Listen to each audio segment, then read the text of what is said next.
ओम शांति। आज हम जानेंगे कि कर्मों की गुह्य गति क्या होती है।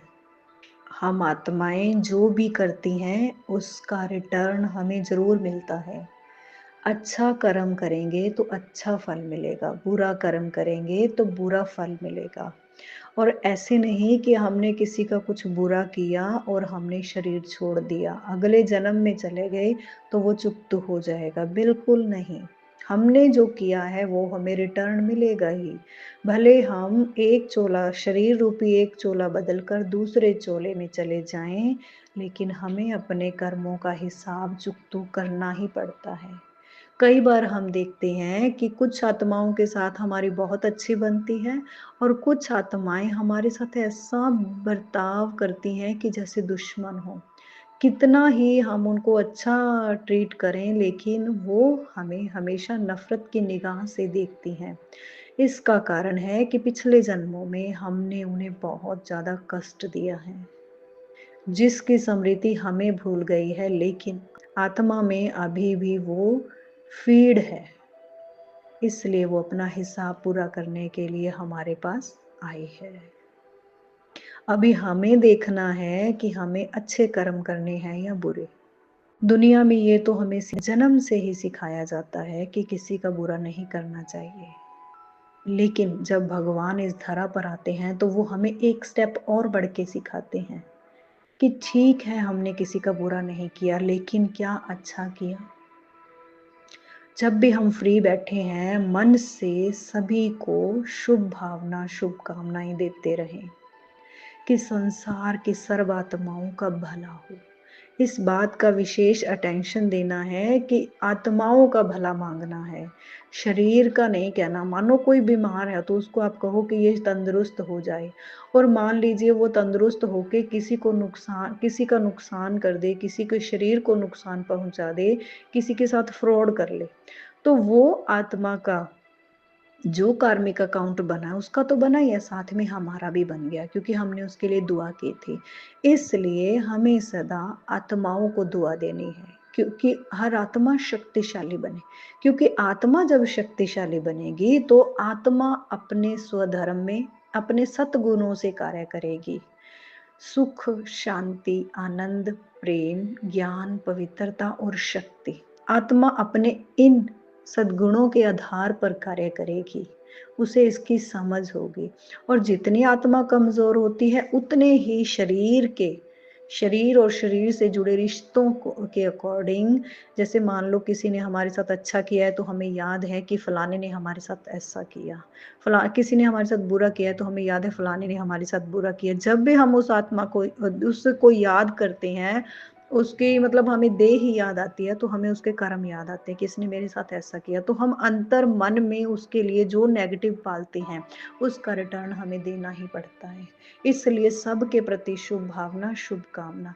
अगर कोई आज हमारे साथ बुरा कर रहा है तो वो हमारे किसी ना किसी पुराने हिसाब का रिटर्न मिल रहा है, पिछला हिसाब किताब हमारा चुकत हो रहा है। इसलिए जब भी कुछ भी हो, कोई भी ऐसी परिस्थिति हो, कोई भी ऐसा पेपर सामने आए, कोई भी आत्मा आपके सामने ऐसा व्यवहार करे आपके साथ कि आपको अच्छा ना लगे, सही होने पर भी आपको गलत साबित किया जा रहा हो, तो अंतर मन में बस यही कहो कि शुक्रिया बाबा, ये हिसाब भी चुकता हुआ।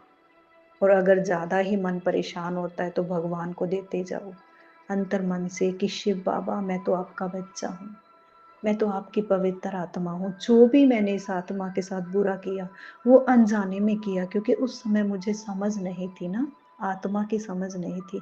मैंने देह भान में, मतलब शरीर के भान में, शरीर देह के अहंकार में आके मैंने जो भी इस आत्मा को कष्ट पहुंचाया, उसके लिए बाबा मैं दिल से आपसे भी क्षमा मांगती हूँ और इस आत्मा से भी क्षमा मांगती हूँ। और उस आत्मा को बार बार दिल से दुआएं दे कि अंतर मन में दुआएं दे कि आत्मा, मैंने आपके साथ जो भी कुछ बुरा किया उसके लिए मैं आपसे क्षमा चाहती हूँ, और आपके साथ सदा शुभ हो, आपके साथ सदा सदा अच्छा हो, ऐ आत्मा तुम्हारे साथ सदा अच्छा हो। यह है कर्मों की गुह्य गति। अब हमें इसकी नॉलेज मिल गई है तो क्यों ना हम सदा हर आत्मा के लिए अंतर मन से शुभ भावना ही रखें, क्योंकि चुकतू तो हमें करनी ही पड़ेगी। मन से करें, वाणी से करें, कर्मों से करें। अच्छा करेंगे तो अच्छा पाएँगे, बुरा करेंगे तो बुरा पाएँगे। सबके साथ सबके लिए भला माँगो, क्योंकि हमें नहीं पता हमने इतने जन्मों में किस आत्मा को क्या कष्ट दिया है।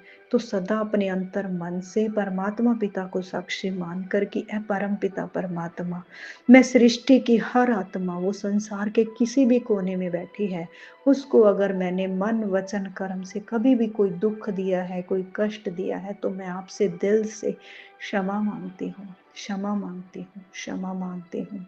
और आपके सामने ही मैं उस आत्मा से भी क्षमा माँगती हूँ, क्षमा माँगती हूँ, क्षमा माँगती हूँ।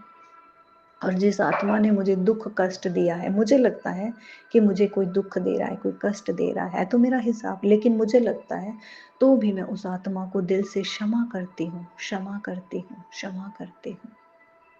सब सुखी हों। संसार की हर आत्मा सुखी हो, संसार की हर आत्मा को इस सत्यता का ज्ञान मिले कि वो असल में आत्मा है, परमात्मा का बच्चा है और कर्मों की गुह्य गति क्या है। बाबा, ये ज्ञान संसार की हर आत्मा को मिले। तो आप देखना, शरीर के जो पेपर आ रहे हैं आपको, घर गृहस्थी में कोई पेपर आ रहे हैं, किसी से मनमुटाव है जिसके कारण हमारा नेगेटिव बहुत चलता है, व्यर्थ चल रहा है, वो सब धीरे धीरे धीरे धीरे खत्म होने लगेगा, वो चुप्त होने लगेगा।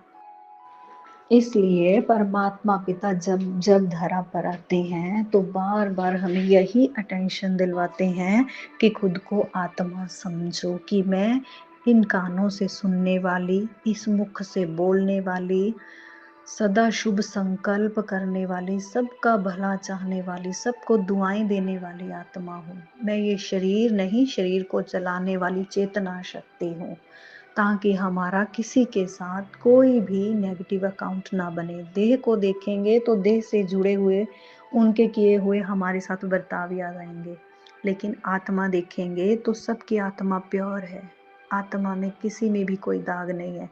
ठीक है, शरीर में आकर आत्मा हिसाब किताब चुकतो करती है, लेकिन आत्मा को परमात्मा ने सब गुणों से भर के बनाया है।